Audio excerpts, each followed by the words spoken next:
Guys, welcome back to my channel. This is Corinity and I'm here for Love and Hip Hop ATL Season 6 Episode 2 Family Matters. Alright, so I know how to record this video like 3 or 4 times, right? Because I got like stage fright and all the other mess. So I'm gonna have to pretend like I'm on the phone with one of my friends to be able to get through this video. Okay? Alright. So first off, you seen the episode, right? Because if you ain't seen the episode, I don't want to have to tell you all the business of what happened and you be like, girl, don't tell me this. But hopefully you seen the episode, because if you haven't, I'm going to tell you anyways. Jocelyn and Stevie, they meet up, right? And she's like, Stevie, I only filed the papers so I can get you in the same room with me. And I'm like, girl, I mean, you know where he at. You could have stalked his house. But she was doing too much. And she drops this little bomb talking about she moving to Miami. And Stevie like, you can't take my baby to Miami. I'm like, oh, okay, Stevie, you gonna claim the baby all of a sudden. All right, I see how that gonna do. So, by now my friend would have told me like some other stuff. And I would have been like, girl, yes, I know. This a foolishness. Like, that poor little baby being born into foolishness. I'm pretty sure it's a beautiful little baby, but it's born into foolishness. Next thing we know, little Jasmine meet up with Rod. You remember Rod is Mimi's little ex-boyfriend. She said that the one was a liar and a scammer who liked robberies and fraud. Yeah, that one. And she's steady telling her business. I ain't never met somebody besides myself that like to just tell business like that. Oh my God.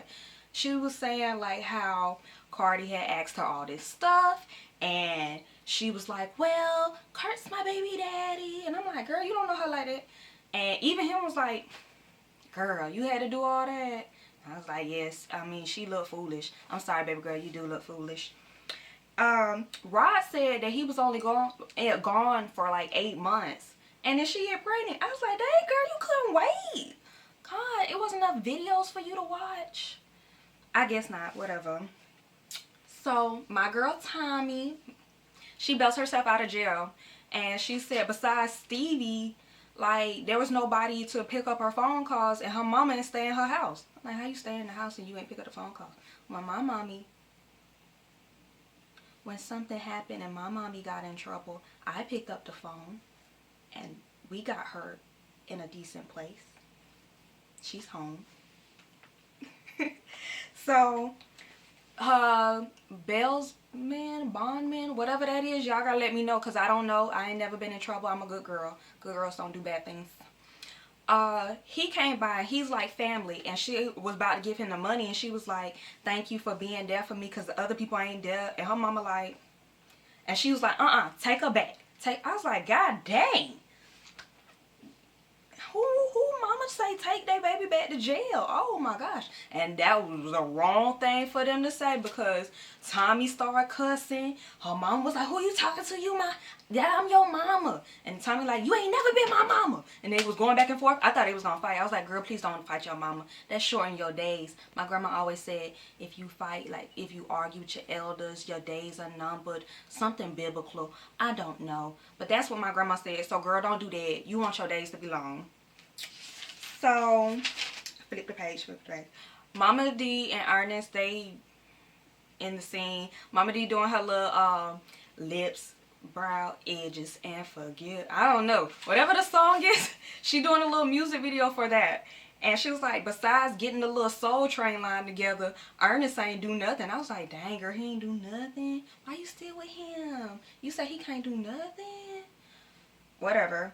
And Ernest drops a bomb that his mom's is coming from Florida. I'm not sure what part of Florida, but she coming from Florida to Atlanta. And she was like, I don't like your mother. She's overbearing. She wants you to do this. Basically saying like he's a mama's boy. But I'm like, oh, ain't that the pot calling the kettle black now, is it? You remember? You left my baby for dead. You left my baby for dead. So I just think that's the pot calling the kettle black. And she was like, your mama can't do what I do for you. And if she do, we gonna need to have a threesome. I'm like, bitch, you so motherfucking nasty. Oh my. I looked at TV, I was like, you nasty. After that, we go to, I'm not sure if this is in order because I was trying to write notes. Cardi meets with Jasmine. And Jasmine spills all the tea. Hot tea, sweet tea, cold tea, sugar tea, Every tea you think she got, she spilled it all. And she's showing videos. And while she's doing that, Rod meets with Young Jock. And he's showing the same videos of Kurt holding the little baby. Insurance. I think he bought her a car or something. And his name was on it. Text messages. I was like, dang, girl. You just so eager to just give up so much information. But like I said, it's neither here or there. That's none of my business. So yeah, they both show Kurt holding the baby. And Young Jock stupid stuff talking about some... It looked like Kurt, but how I know he didn't put his head on somebody else's body. And that, I was like, Jock, stop. You know your friend. You know your friend. He did it. Stop it. Next thing we go to is Scrappy. And he meets with his mommy because she called him over to some shopping place. I'm not sure. I don't know what the little Thoughtlandia hairstyle that all the boys be wearing. Scrappy too old for that, and it's not meant for him. It just ain't meant for him, and I need him to stop because he was kind of getting cute, and then I saw the Thoughtlandia hairstyle, and I was just like, no, stop, ew. And he finally tells Momma Dee, you know, he's been staying in hotels, him and the band ain't been getting along or whatever, and I'm like, okay, whatever, that's kind of boring. And next thing we know, Momma Dee meets with Ernest's mom, and she was like disrespectful. Like, what's that little girl name? Dime Penny? I'm so disrespectful. Yeah, she was real disrespectful because you would not talk to my mother that way. And then she pulls out a gift, which I was like, oh Jesus, here she go. Even Scrappy was like, either somebody be fighting or she finna be real disrespectful. And disrespectful was what she was. She brought a pacifier, a shirt that says take, and something.com. I was like, girl, you too old for this.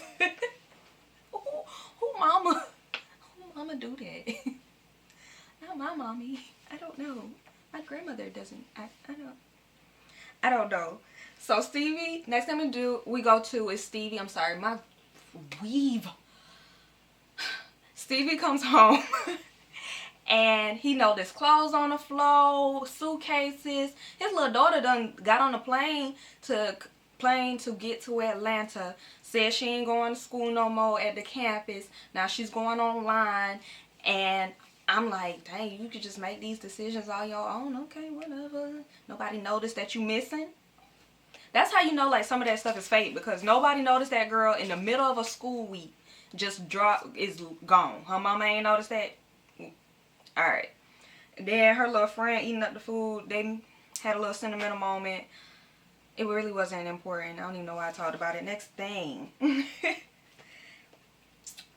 Tommy meets with KK. And she basically tells her, you know, that's your mother. She's going through some stuff. Don't get in trouble because I can't get you out of jail. I can't go to jail. I can't visit. Yeah, that was kind of boring too, so don't worry about it. Oh, the little doggy's still there. You know, the little dog that I thought was dead, but it wasn't dead, but it's alive. Whatever. And Rashida meets with Carly, and Carly spills all the tea that little Jasmine spilled, and it was so sad. I was trying to figure out why Carly was crying like a baby, like this was her man. I was like, girl, you crying a little bit too hard. You crying harder than Rashida. This ain't even your man. Okay, whatever. I don't want to be crying like that, but and she was like, I've been with this man for 17 years. What's the song? Mary J. Blige. 11 years I sacrifice. I don't know the rest of the words. But anyway, she was crying about that. That was boring. Episode's ending with Rashida cooking. And my little crazy self, I was like, yes, girl, cook him a meal. Put some rat poisoning in it. Then I was like, no. She can't do that.